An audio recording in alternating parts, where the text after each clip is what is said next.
السلام علیکم ورحمۃ اللہ وبرکاتہ۔ بسم اللہ الرحمن الرحیم۔ سابق مصری اداکارہ حنان ترک کی کہانی۔ وہ کہتی ہیں کہ پردہ میری زندگی سے الگ نہ ہونے والا اب حصہ ہے۔ حنان ترک اپنی نئی زندگی کے متعلق گفتگو کرتے ہوئے رسول پاک صلی اللہ علیہ وسلم کا یہ ارشاد گرامی دہراتی ہیں کہ اللہ تعالیٰ جب کسی بندے کے ساتھ خیر کا ارادہ فرماتا ہے تو اس کو استعمال کرتا ہے۔ عرض کیا گیا اس کا استعمال کیا ہے؟ فرمایا اس کی موت سے پہلے اللہ تعالیٰ اس کے لیے عمل صالح کا دروازہ کھول دیتا ہے، یہاں تک کہ اللہ تعالیٰ اس سے اور اس کے ماحول سے راضی ہو جاتا ہے۔ مسند احمد۔ انہیں یقین ہے کہ اللہ تعالیٰ نے بھی ان کے ساتھ خیر کا ارادہ فرمایا ہے، اسی لیے انہیں تنہائی میں اللہ کے حضور رہنے میں سکون اور راحت محسوس ہوتی ہے۔ لوگوں کی ضرورتیں پوری کرنا اور ان کے کام آنے میں انہیں خوشی اور راحت ملتی ہے۔ ان کے بقول یہی وہ خیر ہے جس کو اللہ کے رسول صلی اللہ علیہ وسلم نے یوں بیان فرمایا ہے، جب اللہ تعالی کسی بندے کے ساتھ خیر کا ارادہ فرماتے ہیں تو اسے لوگوں کی ضرورتیں پوری کرنے کے لیے استعمال کرتے ہیں۔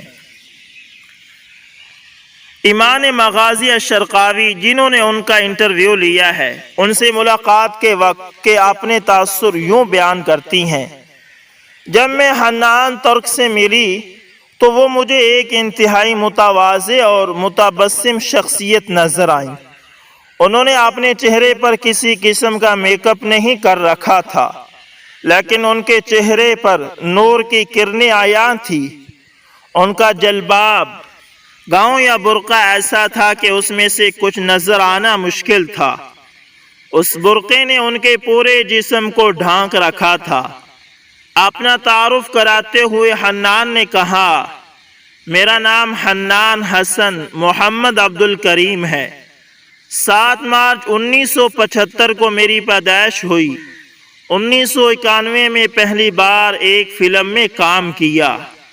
دینی زندگی کی طرف واپس آنے اور پردے کو اپنا شعار بنانے اور میری زندگی میں تبدیلی لانے میں کئی اسلامی داعی شخصیات نے کردار ادا کیا، کیونکہ 1997 سے ہی میں دین کی تفصیلات باریکی سے جاننے کی کوشش کرنے لگی تھی۔ اللہ تعالیٰ کی مرضی اور قرآن کریم کی برکت ہی تھی کہ میں نے بہت سے شیوخ سے استفادہ کیا اور سب نے میری زندگی کو کسی نہ کسی پہلو سے متاثر کیا۔ بعد میں شرعی علوم کی تعلیم سے وابستہ ہو گئی اور بعض امہات کتب کا مطالعہ کیا تاکہ میرے علم میں وسعت آ سکے اور میں ان کتابوں سے کچھ سیکھ سکوں۔ ابھی بھی میں زیر تعلیم ہوں اور اگرچہ میں دوسرے لوگوں سے کافی پیچھے ہوں، تاہم مجھے یقین ہے کہ اللہ تعالیٰ اپنی مشیت سے میری مدد فرمائے گا۔ پردہ شروع کرنے کے بعد اہل خانہ اور احباب کے رد عمل کا ذکر کرتے ہوئے انہوں نے کہا، جس سال میں نے پردہ شروع کیا مجھے یہ اندیشہ لاحق رہا کہ کہیں میں اپنے اس ارادے میں ناکام نہ ہو جاؤں یا ابھی جس کیفیت سے دوچار ہوں وہ بدل نہ جائے۔ اس لیے میں نے یہ فیصلہ کیا کہ میں تمام لوگوں، احباب ہوں یا دشمن، سب سے دور ہی رہوں گی۔ میں نے دور و نزدیک سب سے رشتہ منقطع کر لیا اور اپنے بچوں کو لے کر اللہ کے حضور میں معتکف و متوجہ ہو گئی۔ میں نے خود پر بحر کا دروازہ اس وقت تک بند رکھا جب تک میں اپنی اس نئی زندگی کی عادی نہیں ہو گئی، اور جب حجاب اور پردے کی حلاوت سے پوری طرح آشنا ہو گئی تو پھر میں نے بحر نکلنا اور لوگوں سے بات کرنی شروع کی۔ اس کے ساتھ ساتھ میں رات و دن اللہ کے حضور سجدہ ریز ہو کر دعا بھی کرتی رہی۔ حجاب سے پہلے میں سرگشتہ و گمراہ تھی، میں بہت بے چین رہتی تھی۔ لیکن بے چینی اور قلق کے اسباب مجھے معلوم نہیں تھے۔ البتہ حقیقت یہ ہے کہ اللہ تعالیٰ سے دوری ہی انسان کو بے چینی اور قلق اور پریشانی سے دوچار رکھتی ہے۔ میرا حال یہ تھا کہ میں راتوں کو بھی سو نہیں پاتی تھی۔ اس کے لیے مجھے خواب آور دواؤں کا سہارا لینا پڑتا تھا، لیکن حجاب کے بعد مجھے سکون اور اطمینان کا احساس ہوا۔ مجھے لگا کہ حالات اب معمول پر آ گئے ہیں، اگرچہ اب بھی میں خطا سے پاک نہیں ہوں، لیکن میرے اندر کا مسلمان یہ محسوس کرتا ہے کہ اللہ کے حضور اس کا سمع و طاعت کا اعلان ہی فطری طور سے اسے اطمینان بخشتا ہے۔ اب میری کوشش اللہ سے قریب تر ہونے اور دین کی سمجھ اپنے اندر پیدا کرنے کی رہتی ہے۔ میں یہ محسوس کرتی ہوں کہ مجھے جو کچھ بھی علم حاصل ہے وہ صرف اللہ کے فضل سے حاصل ہے۔ لوگوں نے مجھ پر تنقیدیں کرنی شروع کر دی کہ میں اس عمر میں پردہ کیوں کرنے لگی، بڑھاپا آ جاتا تو پردہ کر لیتی۔ اس کے جواب میں لوگوں سے یہی کہتی کہ مجھے یہ ضمانت دے دیجئے کہ میں بڑھاپے تک زندہ رہوں گی، اگرچہ مجھے یہ معلوم نہیں کہ لوگ پردے کو کم عمر عورتوں یا لڑکیوں سے کیوں دور رکھنا چاہتے ہیں، لیکن اگر میری عمر کی ضمانت مل جائے اور یہ قطعی طور پر معلوم ہو جائے کہ مجھے ابھی موت نہیں آئے گی تو میں پردہ ترک کر دوں گی۔ لیکن ظاہر ہے موت کا وقت کسی کو بھی معلوم نہیں، گویا حجاب پہننے کی بھی کوئی عمر نہیں ہے۔ کیا پردہ اختیار کرنے کے بعد آزمائش بھی آئی؟ سوال کرنے والے نے پوچھا۔ اس سوال کا جواب دیتے ہوئے موصوفہ نے فرمایا، پردہ اختیار کرنے کے بعد میرے شوہر نے مجھے طلاق دے دی اور مجھ سے میرے بچوں کو بھی چھین لیا، کیونکہ ان کو یہ بات پسند نہیں تھی کہ ان کی بیوی پردے میں رہے۔ لیکن میں نے فیصلہ کر لیا تھا کہ اب کوئی بھی میری زندگی سے پردے اور حجاب کو الگ نہیں کر سکے گا، کیونکہ اللہ کی معصیت میں مخلوق کی اطاعت جائز نہیں ہے۔ اس کے لیے میں اپنے بچوں سے بھی محروم کر دی گئی، لیکن یہ محرومی بھی زیادہ دن تک نہیں رہی۔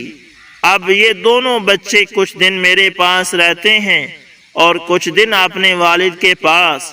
حجاب کے بعد میری مالی حالت بھی متاثر ہوئی، کیونکہ اب میں کام نہیں کرتی تھی، لیکن من یتق اللہ یجعل لہ مخرجا ویرزقہ من حیث لا یحتسب، اور جو اللہ کا تقوی اختیار کرتا ہے اللہ تعالیٰ اس کے لیے رائے نکال دیتا ہے اور اس کو ایسی جگہ سے رزق دیتا ہے جس کا وہم و گمان بھی نہیں کرتا۔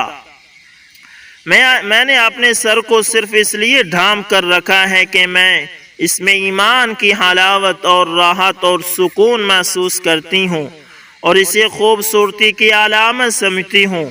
اس میں آزمائشوں کا آنا بدی ہے، کیونکہ ہم دار امتحان میں ہیں، جنت میں نہیں۔ ایک اور سوال کے جواب میں حنان ترک نے کہا، اب ہر معاشرے میں باپردہ خواتین کی تعداد بڑھنے لگی ہے، جس کی ایک مثال یہاں برمنگھم کے اس پروگرام میں بھی نظر آئی ہے۔ میں ہمیشہ یہ بات کہتی ہوں کہ حجاب یا پردہ تو ایک یونیفارم ہے۔ کیا آپ یہ نہیں چاہتی کہ آپ کا نام ایک مسلم یا مومن کی حیثیت سے لیا جائے؟ اگر آپ مومن بن کر رہنا چاہتی ہیں تو ضروری ہے کہ آپ اسلام کے دروازے میں اس کے اوامر اور احکام کے راستے سے داخل ہوں۔ آپ کے پاسپورٹ میں، آپ کے شناختی کارڈ میں سب جگہ لکھا ہے کہ آپ مسلم ہیں۔ اس کا یونیفارم اختیار نہ کرنے کے باوجود بھی آپ نے اپنی شناخت مسلم کی بنا رکھی ہے، تو اس کا جرمانہ آپ سے کیوں نہ لیا جائے؟ مثال کے طور پر میں کسی اسکول میں داخلہ اور وہاں سے تعلیم اس وقت تک حاصل نہیں کر سکتی جب تک کہ میں اس کے قواعد و ضوابط کی پابندی نہ کروں۔ اور اس اسکول کی جو یونیفارم ہے وہی پہن کر نہ آؤں۔ اللہ کی مثال اس سے بھی اعلیٰ ہے۔ اللہ تعالیٰ آپ کو یوں ہی نہیں چھوڑ دے گا کہ آپ مسلم بھی کہلائیں اور اس کے ضوابط کی پابندی بھی نہ کریں۔ اس نے آپ کو پردہ کرنے کا حکم دیا ہے۔ حجاب یہ ہے کہ آپ اپنے سر اور جسم کو غیر مردوں کی نظر سے بچا کر ڈھانپ کر رکھیں۔ حجاب ایسا نہ ہو کہ اس سے اندر کی چیز صاف نظر آئے۔ حجاب یا پردے کا مسئلہ بہت واضح ہے، لیکن ہم خود ہی اسے گنجلک بنا دیتے ہیں۔ حقیقت یہ ہے کہ عورت جب ڈھیلا ڈھالا اور پورے جسم کو ڈھک لینے والا لباس پہنتی ہے تو وہ زیادہ خوبصورت نظر آتی ہے۔ یہ چیز یورپ نے محسوس کر لی ہے۔ چنانچہ جب اہل یورپ نے دیکھا کہ عرب اور اسلامی ممالک میں باپردہ خواتین کی تعداد میں اضافہ ہو رہا ہے اور پردے کا رجحان تیزی سے بڑھ رہا ہے، تو انہوں نے اپنے فیشن اور رواج کو اسی کے تابع کرنا شروع کر دیا۔ یہ بھی اسلام کی مدد ہے۔ وجہ یہ ہے کہ اہل یورپ اس تہذیب کی طرف راغب کرنے میں ناکام رہے جو انہیں بڑی اچھی لگتی ہے، تو انہوں نے وہی تیار کرنا شروع کر دیا جو ہمارے لیے مناسب ہے۔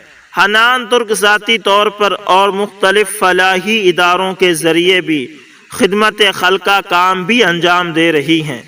اس سلسلے میں انہوں نے بتایا، گزشتہ دنوں ہم دارفور سوڈان گئے تھے اور انشاءاللہ وہاں 2009 کے آخر تک ایک ہسپتال اور مدرسہ تعمیر کر دیا جائے گا۔ اب تو امید ہے کر دیا گیا ہوگا۔ اس کے علاوہ وہاں کے لوگوں میں چھوٹی صنعت کی صلاحیت پیدا کرنے کے لیے بھی ایک ادارہ قائم کیا جائے گا۔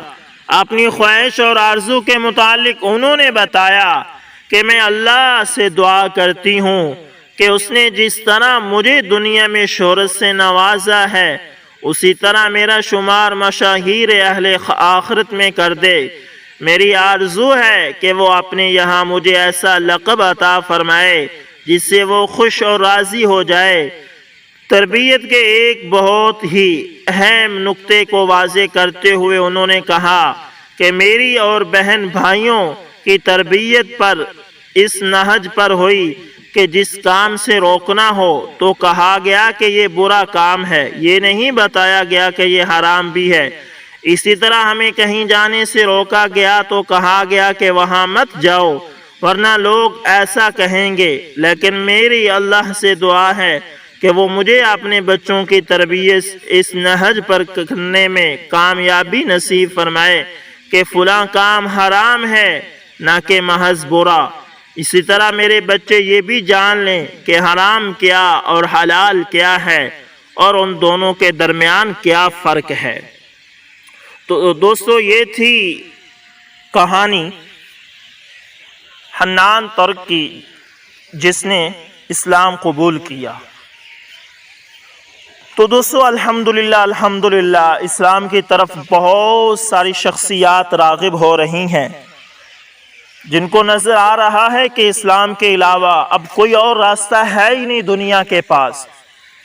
دنیا کے نظام اب تباہ و برباد ہو چکے ہیں، ناکام ہو چکے ہیں۔ اب دنیا کو صرف اور صرف جو تباہی سے نظام نکال سکتا ہے وہ صرف اسلام ہے۔ اسلام کے علاوہ دنیا کا ہر نظام اب ناکام ہوا پڑا ہے۔ اب دنیا کے پاس اور کوئی راستہ ہی نہیں ہے۔ اب الحمدللہ لوگ دھڑا دھڑ اسلام میں داخل ہو رہے ہیں، لوگ توبہ کر رہے ہیں۔ تو دوستو یہ کہانی بھی ہماری قبول اسلام کے سلسلے کی ایک کڑی تھی۔ اگرچہ اس لڑکی نے اسلام قبول تو پہلے ہی کیا ہوا تھا، مسلمان تھی، لیکن اس کو بھی ہم نے اسی میں شامل کیا ہے کیونکہ وہ بھی اب اسلامی زندگی میں آئی ہے۔ تو دوستو امید کرتا ہوں ویڈیو آپ کو اچھی لگی ہوگی، پسند آئے لائک شیئر کومنٹ لازمی کریں، اور اگر آپ ہمارے چینل AS انفارمیشن TV پر نئے ہیں تو اس کو لازمی سبسکرائب کریں۔ تو دوستو اسی طرح ہمارا ایک اور چینل AS اسلامک سٹوریز ہے جس پر ہم اسلامی کہانیاں اپلوڈ کرتے ہیں، صحابہ کے ایمان افروز واقعات، آپ اس کا لازمی وزٹ کریں اور اس پر آپ لازمی کومنٹ بھی مجھے کریں تاکہ مجھے پتہ چلے کہ ہم سے محبت کرنے والے لوگ ہمارے ساتھ ہر جگہ جڑ رہے ہیں۔ امید کرتا ہوں ویڈیو اچھی لگی ہوگی۔ جزاکم اللہ خیر۔